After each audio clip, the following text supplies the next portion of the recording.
You're listening to the Rewilding Earth podcast.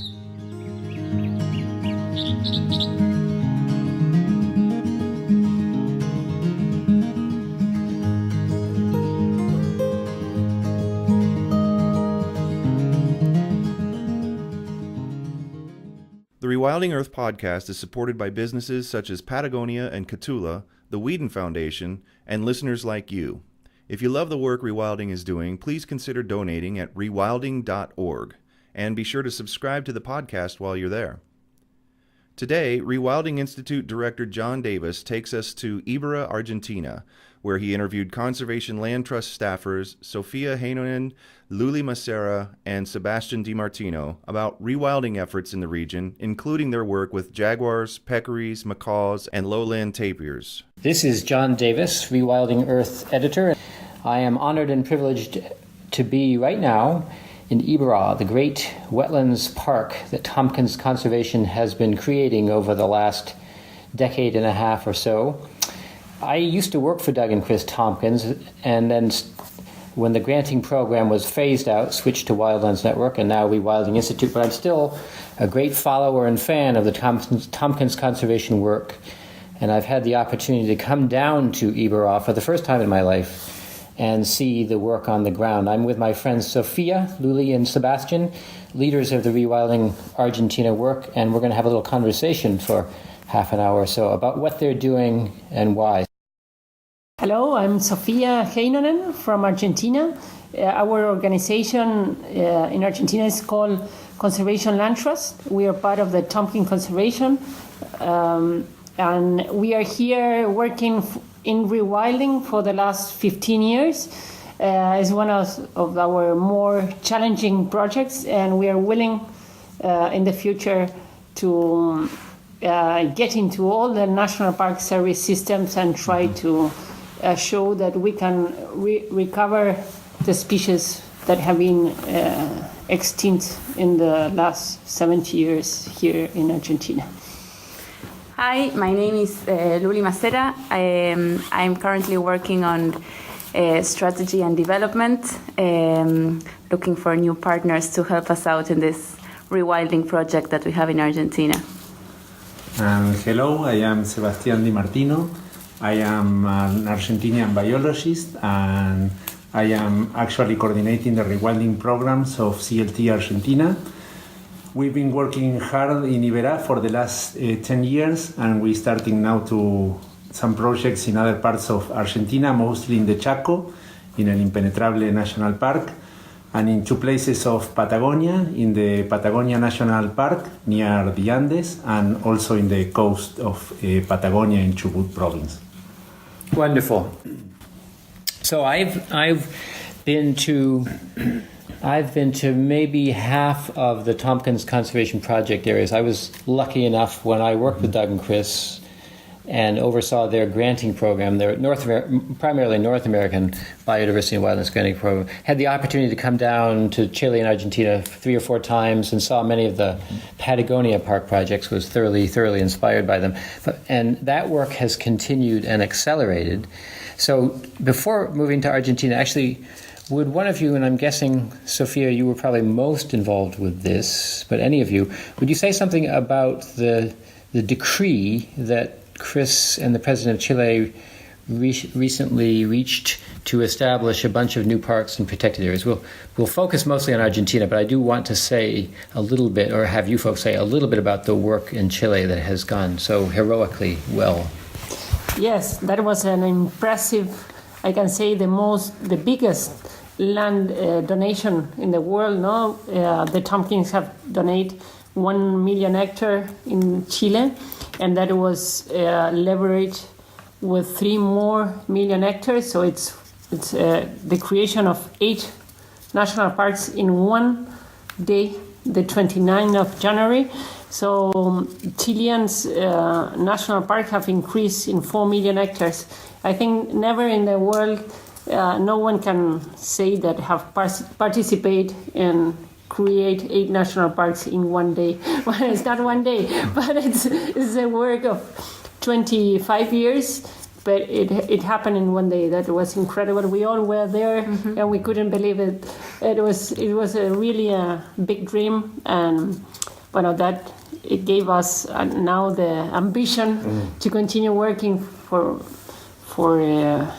making this big, huge program of rewilding Chile and Argentina, and also continue enlarging the parks. No. Right. The work in Chile continues even as the work in Argentina expands. In both countries, and we wanted not only to continue inland, but also in the sea, and we wanted also to create some marine parks, coastal parks, and as I say, this is also related to save the species and the biodiversity. Parks is a strategy, a legal strategy to preserve ecosystem, but the end of the story is rewilding all these places and having back the wildlife in their carrying capacity of these ecosystems. Very inspiring. And I want to say before we shift to species reintroductions, rewilding per se, these places saved in Patagonia and elsewhere in Chile are some of the most inspiring landscapes on Earth. I've traveled in many of the wilder parts of North America, and I will say these places in South America stand up to anything we can boast of in North America for just sheer beauty and wildness. So that was a great day a little while ago when Chris Tompkins and the President of Chile declared these protected areas, and the three friends I'm with right now are behind that story, as well as a whole team of Tompkins conservation folks. So let's shift a little bit to the on-the-ground work you're doing here in Argentina. Sebastian, why don't you tell us, who are you restoring and why? And Sebastian's first language obviously is Spanish. His English is infinitely better than my Spanish, but if he has any trouble, Luli is an expert at both languages. In fact, her English is better than mine. Tell us about some of the animals you're restoring, and then I want to hear from all of you about the bigger picture as well. Here in Iberá, right now we are working with 6 species. Well, actually 7. We started with one bird species a short time ago. What was the bird? The bird is the red-legged seriema. It's a member of a family of birds that were related with ancient birds that went extinct, predator running birds, and the only family that survives lives in South America with only 2 species. One of them is the red-legged seriema. But we started here in Iberá with the rewilding project, meaning that with rewilding reintroductions, the narrow definition of rewilding. We started with the giant anteaters 12 years ago, almost 12 years ago in 2007, and then we continue with the pampas deer, another species that went extinct in Iberá, like the giant anteater. And then we continue, we started with the pampas deer in 2009, and then in 2015 we finished building the breeding center of jaguars, the other species with which we are working, and we brought the first female to that breeding center. And that same year, in 2015, we started with the colored peccary reintroduction program, and with the red and green macaw reintroduction project. And in 2016, we started with the South American tapir, or the lowland tapir reintroduction project here. So those are the 7 species with which we are working right now. Wonderful. And I'll say quickly, we had the thrill of watching, what it was, 17, 18 collared peccaries be freed. They'd been rescued from a zoo, is that right? Yeah, exactly. And they were brought here to Iberá, and yesterday you took down the sides of the pen where they were being held, and we all watched with delight as they walked out into the free world. Yeah, exactly. That was the last group that we released here in Iberá. We have other groups in enclosures doing the adaptation to the new environment. But yeah, you watched yesterday the last group we released here. And yes, those animals, they come from captivity. Most of the animals that we work with, they are captive animals that they come from zoos or wildlife rescue centers, only the pampas deer are wild animals that we translocate from one place to another, a place where they live in the wild to here to Iberá. This is one of the things we want to start changing. We want to work more with wild animals, translocation of wild animals, and not to be so dependent on animals that come from zoos or wildlife rescue centers. Right. But we have to make a lot of changes here in Argentina. We have to do a lot of paperwork to change the rules for doing rewilding so that we are allowed to move more wild animals. And also we have to change the mind and the culture of many governmental organizations so that they allowed us to continue to work in a more efficient way with wild animals translocations. Sebastian, would you say a little bit about the jaguar recovery effort? Mm-hmm. Yeah, we have here in Ibera Park a very big breeding center for jaguars.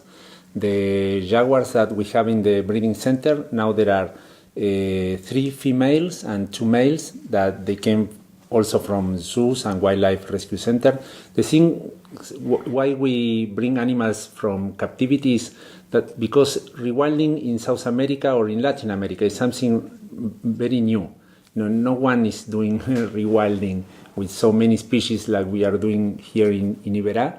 We have to change a lot of rules and legal things to start doing rewilding in a more efficient way, working with wild animals. But so far, we've been working with animals from captivity. And in the breeding center, what we want to do is to breed these jaguars. The jaguars that we already have, because they come from captivity, they cannot be released in the wild because they are not afraid towards humans. They approach humans. But we will breed them and we will raise the cubs in special facilities, very big facilities with the environments that we have here, the natural environments that we have here in Iberá. And there they will grow, the cubs, with no contact with humans, at least with no positive stimulus from humans. So those are the ones that will be released in about 2.5 years from now, because we already had 1 month and a half ago the first 2 cubs born in the breeding center. Those will be the first animals to be released in the wild. So we expect to generate a first population of jaguars that will be anchored here in the heart of the Ibera Park.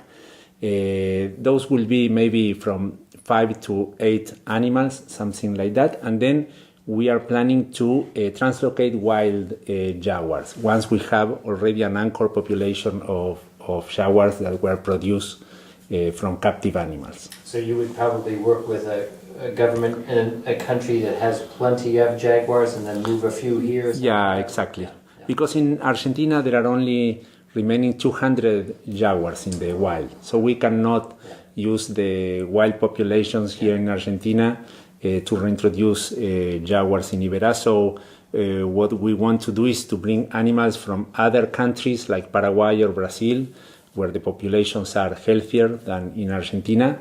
But also to do that, we have to do a lot of paperwork, engage the governments, the societies, the politicians, so we can finally achieve that. Yeah. We're going to switch to water for a little bit here and have Luli talk about marine protected areas, which is to some extent a new area of work for Tompkins Conservation. When I oversaw the North American granting program long ago, we had a wild waters sub-program within that biodiversity program where we made grants to groups working to save wild waters, to take down dams from rivers and protect coastal areas. But really the marine protected areas work, I think, is a new emphasis for Tompkins Conservation. And Luli, I know you've been charged with helping spearhead that effort. Would you say something about what the specific goals are? Yes, this is a very new program. As you were saying, we started last year, like around March 2017.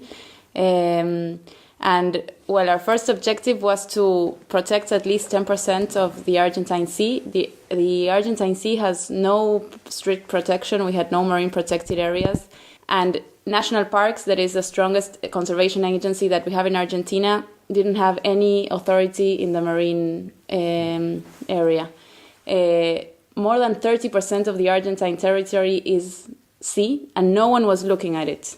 Not socially, not politically, not anything. So one of our objectives was to create awareness, social and political awareness. And our first step was for national parks to have some authority in the ocean. So we achieved a decree where national parks became the authority to create and manage the marine protected areas that we wanted to create in the Argentine Sea. And towards the end of the year, we helped introduce a bill in Congress to create the 2 first marine protected areas in Argentina. They're in the southernmost part of the Argentine Sea. And they protect 9% of the Argentine Sea, so we still have some more work to do. Of course, we want to protect more than 10, but that's our international objective, so it was our way of pushing the government to fulfill that objective. And between the 2 protected areas, we are protecting around 100,000 square kilometers. So these are huge, and they're mostly no-take. Not all of them, like not the whole of them, which was our initial objective, but they're mostly no-take. But this is just... One is called Yaganes. It's in the Drake Passage, and the interesting thing is it's right next to the Cabo de Hornos protected area that Chile just created. So that's an opportunity to create connectivity between the 2 countries. And the other one is called, it's like in the Birdwood Bank, which is towards the east of the southernmost part of Argentina. And it expands a protected area that already existed. It's not strict, but it's there. And in the future, we want to create a corridor because these 2 areas are fairly close. Mm-hmm. And we have the Chilean area, as I was telling you, so there's a chance to create a huge corridor because that's a place where lots of migratory mammals and bird species go through and feed. It's a very productive part of the sea. So lots of work to be done there. Yeah.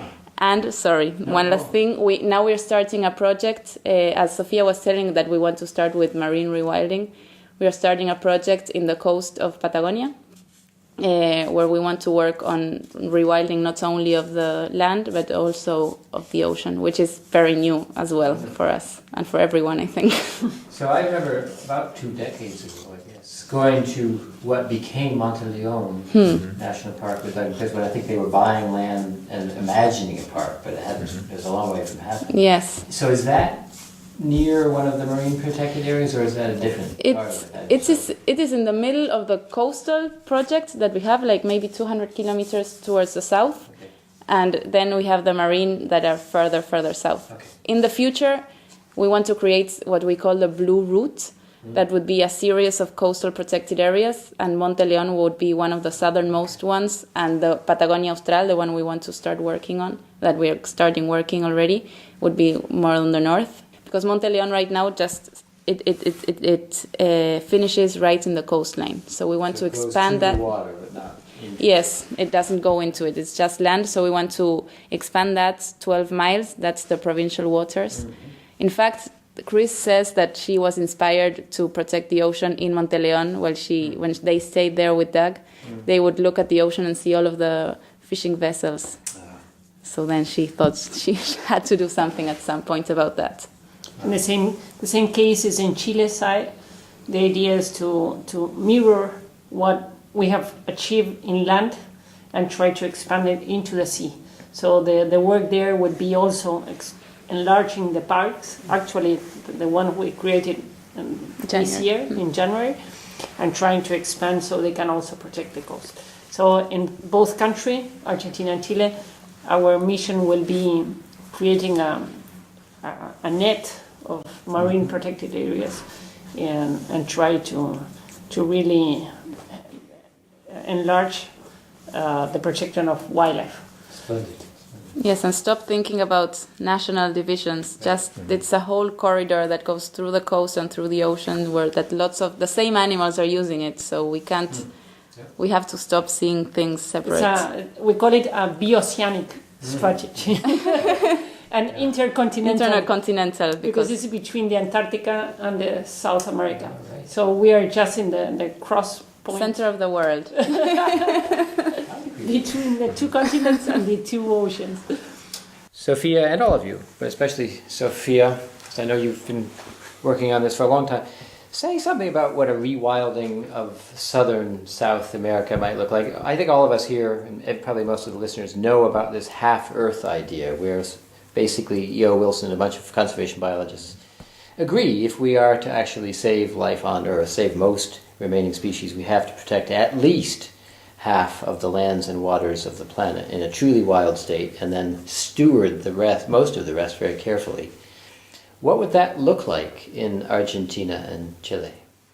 Well, we are willing to create as much national park as we can, but national parks, we know that it's a legal strategy, but so it's not only about creating national parks, but trying to bring back all the species, at least to Argentina and Chile. That is where our team is more strong, and we have during 25 years worked with the governments to bring the idea that we cannot think in long-term economic development for communities and well-being of the people if we don't have a full nature.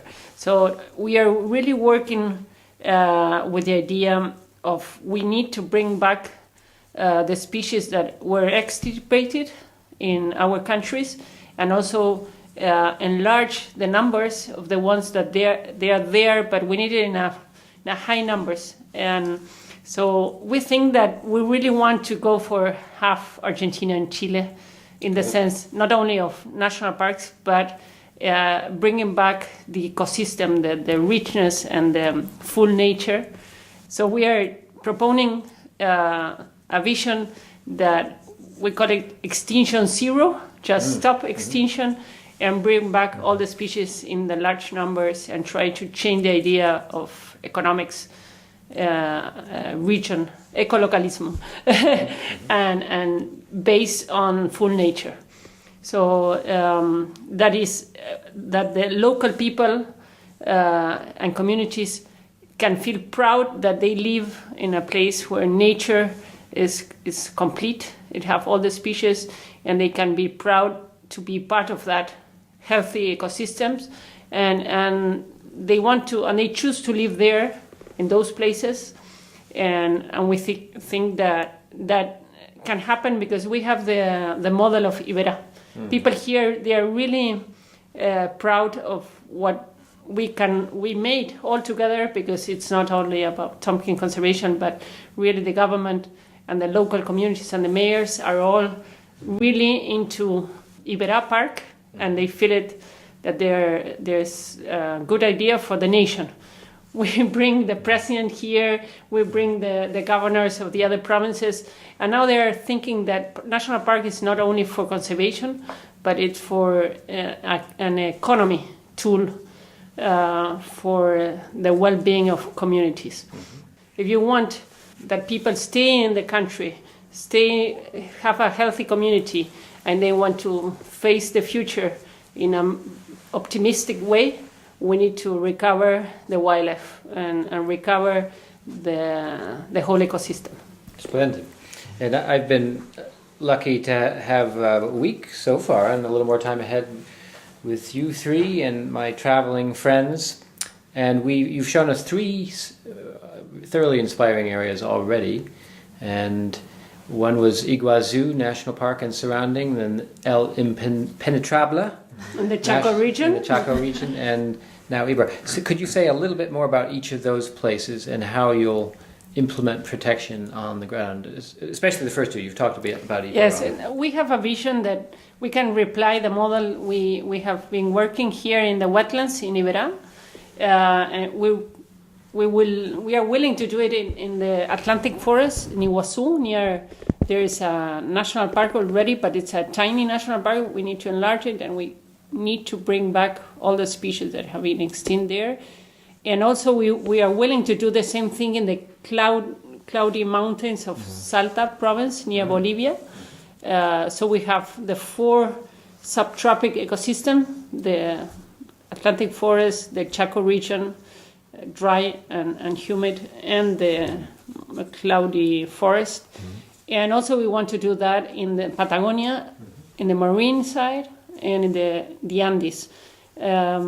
With that, we think that the model could be really seen as an opportunity in other countries, in the neighbors' country, and help not only to the governments of Chile, Argentina, but to the rest of South America. No? Yeah. I just want to add something because we have the map in our mind, but all the places that Sofia is talking about create corridors. Yes. So the places you were mentioning create a northern corridor, then we are thinking about a corridor through the Andes and a corridor through the coast. Right. So the Iguazu, El Impenetrable, and Iberá form a corridor. And Salta. And Salta. So that you didn't see Yes. it, but it's in our vision. Yes, they form a corridor. It's a subtropical corridor, we call it. And the other is in Patagonia. It's through the Andes between Chile and Argentina, through the Pacific coast, the Atlantic coast. And we are willing to create what could be a peace park, a bioceanic peace park between both in the Beagle Channel and the Drake Passage. So three grand wildways, in a sense, you could say. A subtropical wildway or wildlife corridor. Yes. An Andean wildway or wildlife corridor, and then a bi-oceanic. And the Patagonic coast. And Patagonia. We need to dream. These are, long-term dreams. And yet you're so much farther along than when I worked for Doug and Chris. The amount of additional land protection, it's just hard to believe how much more has happened in the last 20 years. Really, really inspiring.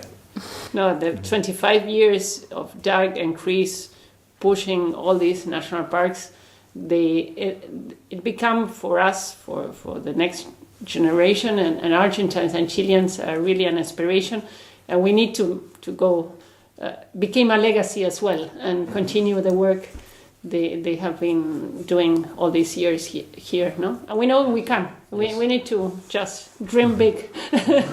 So to finish, why doesn't each of you just say a few words about how listeners can help? If you have any thoughts on how anybody listening to this might help specifically with your work, or might help more generally with Rewilding. Just a few thoughts about it. Why don't you start, Sofia, and feel free to make a pitch for your specific project if you want. Thank you. Well, we know that we are very far away of the center of the economic and political globalized world, because we are in the tip of the South America.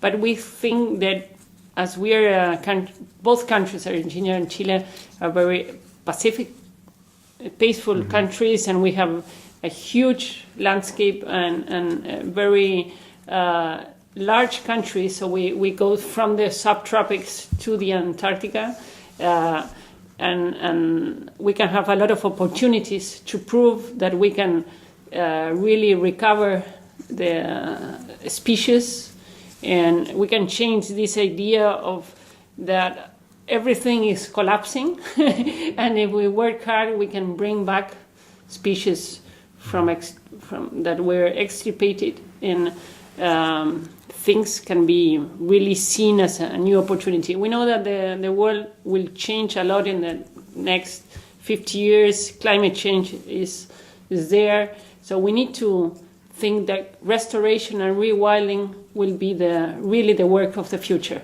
So we think that what we can do here, it's not only for Argentina and Chile, but it's a tool that can help the rest of the countries to have faith in humankind, and that we can change what we have made wrong, and we can really work hard to share the world with other creatures. No?